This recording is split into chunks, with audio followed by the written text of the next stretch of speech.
Hello, Reynolds Christian Church and friends. I am Pastor Katie Russell Hainline, and this is a meditation for June 7th, 2020.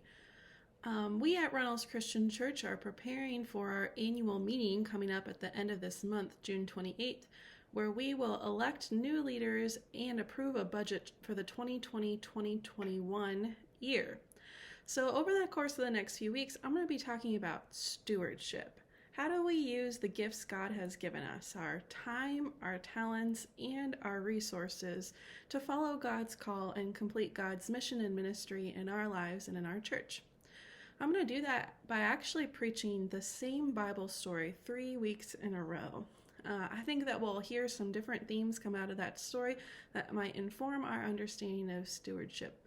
So this is the story of the loaves and fishes, and this week I'm going to tell that story from the Gospel of Matthew, chapter 14, verses 14 through 21, and this is the NRSV translation. When he went to shore, he saw a great crowd, and he had compassion for them and cured their sick. When it was evening, the disciples came to him and said, "This is a deserted place, and the hour is now late. Send the crowds away so that they may go into the villages and buy food for themselves." Jesus said to them, "They need not go away. You give them something to eat." They replied, "We have nothing here but 5 loaves and 2 fish." He said, "Bring them here to me." Then he ordered the crowds to sit down on the grass. Taking the 5 loaves and 2 fish, he looked up to heaven, blessed and broke the loaves, and gave them to the disciples, and the disciples gave them to the crowds. And all ate and were filled, and they took up what was left over of the broken pieces, 12 baskets full. And those who ate were about 5,000 men, besides women and children. I am sure most of you have seen the movie The Wizard of Oz, and if you haven't, I'll apologize. I'm about to spoil an 80-year-old movie for you. The Wizard of Oz tells the story of Dorothy, who finds herself in the mysterious land of Oz and is trying to make her way home. Along the way, she meets some friends, a cowardly lion who longs for courage, the mindless scarecrow who wants a brain, and the Tin Man who desires a heart. Together, the group sets out to meet the Wizard of Oz, who they believe can give them everything they want.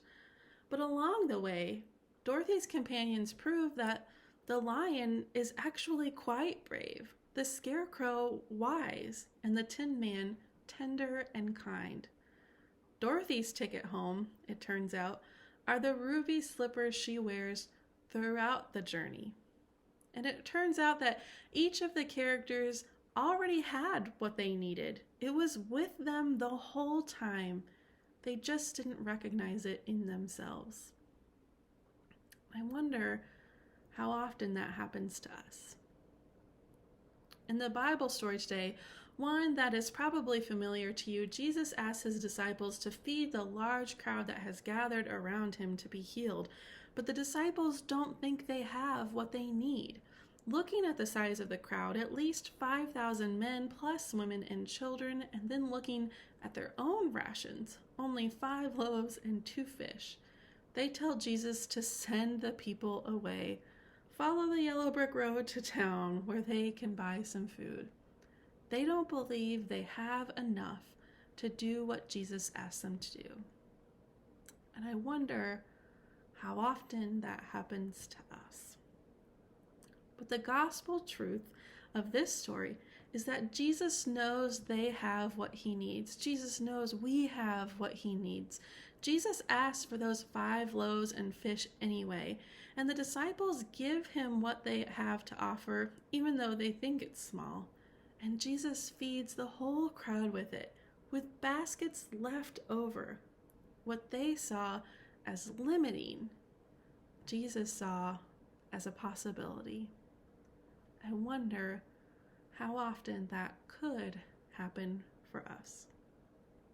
You see, We're moving into a time of year at Runnels Christian Church where we set a budget for the upcoming year, and we ask the people of our congregation to vote to approve that budget, to vote to commit ourselves to funding and doing the ministry that budget supports. That means we have to look not just at what resources our whole church has, but what each of us individually has to contribute to the effort. Now, we're not a very large church, but did you know we are among the top contributing congregations to the ecumenical food pantry supporting our local community?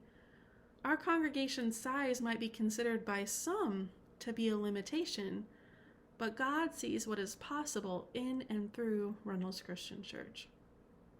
Last year, we had an unexpected expense: the HVAC that heats and cools the sanctuary where we worship and hold weddings and funerals and welcome the community through events like Vacation Bible School and the Harvest Supper.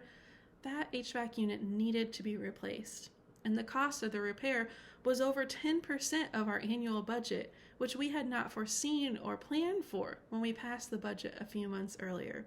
That might have been considered a limitation, but God sees what is possible in and through Runnels Christian Church, and through the generosity of our congregation and the hard effort of some of our leaders, we were able to pay that expense off. Each year, when the church council prayerfully begins the work of putting together a budget for the upcoming year, we have conversations about what that budget should look like. And we try to balance being realistic and responsible, matching our projected spending with our projected income, but also being ambitious and hopeful, imagining how we could grow our giving to grow our ministry. As a church seeking to be faithful to what Jesus asks of us, we want to give our gifts not with a sense of limitation, but with a sense of possibility. We create this budget asking, what can God do in and through Runnels Christian Church next year?